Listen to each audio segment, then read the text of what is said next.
ವಿಶ್ವ ಒಕ್ಕಲಿಗ ಮಹಾಸಂಸ್ಥಾನದ ಮಠದ ಪರಮಪೂಜ್ಯ ಚಂದ್ರಶೇಖರನಾಥ ಮಹಾಸ್ವಾಮೀಜಿಗಳು ಅವರನ್ನು ಭೇಟಿ ಮಾಡಿ ಅವರ ಆಶೀರ್ವಾದನ ಪಡೆದುಕೊಂಡು ಹೋಗಬೇಕು ಅಂತ ಹೇಳಿ ನಾನು ಮತ್ತು ನಮ್ಮ ಪ್ರತಿಪಕ್ಷದ ನಾಯಕರಾಗಿರ್ತಕ್ಕಂಥ ಛಲವಾದಿ ನಾರಾಯಣಸ್ವಾಮಿ ಅವರು, ಮಾಜಿ ಉಪಮುಖ್ಯಮಂತ್ರಿಗಳು, ಶಾಸಕ ಮಿತ್ರ ಇರ್ತಕ್ಕಂಥ ಡಾಕ್ಟರ್ ಅಶ್ವಥ್ ನಾರಾಯಣ್ ಅವರು, ನಮ್ಮೆಲ್ಲ ಪಕ್ಷದ ಮುಖಂಡರು ಹೊತ್ತು ಸ್ವಾಮೀಜಿಗಳನ್ನು ಭೇಟಿ ಮಾಡಿ ಅವರ ಆಶೀರ್ವಾದವನ್ನು ಕೂಡ ಪಡೆದುಕೊಂಡಿದ್ದೇವೆ. ತಮಗೆಲ್ಲರಿಗೂ ಕೂಡ ತಿಳಿದಿರೋ ಹಾಗೆ ಇತ್ತೀಚೆಗೆ ಬೆಂಗಳೂರಿನಲ್ಲಿ ಫ್ರೀಡಂ ಪಾರ್ಕ್ನಲ್ಲಿ ನಡೆದಂಥ ಒಂದು ಹೋರಾಟ, ಆ ಒಂದು ಕಾರ್ಯಕ್ರಮದಲ್ಲಿ ಪ್ರತಿಭಟನಾ ಸಭೆಯಲ್ಲಿ ಪರಮ ಪೂಜ್ಯರು ಸ್ವಾಮೀಜಿಗಳು ರಾಜ್ಯ ಸರ್ಕಾರದ ನಡವಳಿಕೆ ವಿರುದ್ಧ ಆಕ್ರೋಶಭರಿತವಾಗಿ ಕೆಲವು ಹೇಳಿಕೆಗಳನ್ನು ಕೊಟ್ಟಿದ್ದಾರೆ. ಆ ಹೇಳಿಕೆ ಬಗ್ಗೆ ಸ್ವಾಮೀಜಿಗಳು ಈಗಾಗಲೇ ಕ್ಷಮೆಯನ್ನು ಕೂಡ ಕೇಳಿದ್ದಾರೆ. ಆದರೆ ಇದರ ಮಧ್ಯನೂ ಕೂಡ ರಾಜ್ಯ ಸರ್ಕಾರ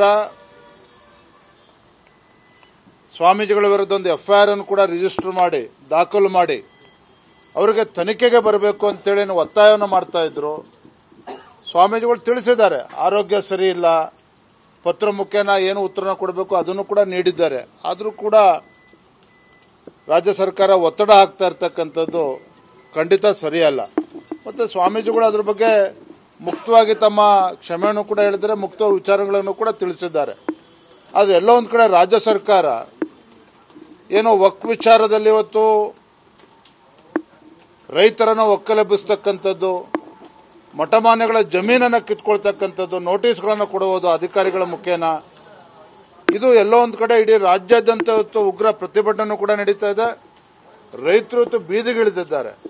ಹಾಗಾಗಿ ಸಹಜವಾಗಿಯೇ ಸ್ವಾಮೀಜಿಗಳು ಕೂಡ ರೈತರ ಪರವಾಗಿ ಆಕ್ರೋಶ ಭರಿತರಾಗಿ ಮಾತನಾಡಿದ್ದಾರೆ.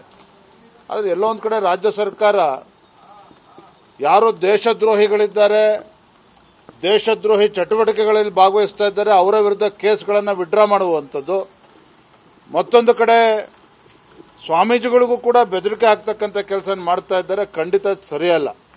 ಹಾಗಾಗಿ ನಾವು ಸ್ವಾಮೀಜಿಗಳ ಪರವಾಗಿ ಇದ್ದೇವೆ, ಅವರ ಆಶೀರ್ವಾದನ ಕೂಡ ಪಡೆದುಕೊಂಡು ಹೋಗಿ ಬಂದಿದ್ದೇವೆ. ಸ್ವಾಮೀಜಿಗಳ ಆಶೀರ್ವಾದ ಪಡೆದುಕೊಂಡು ಹೋಗ್ತಾ ಇದ್ದೇವೆ.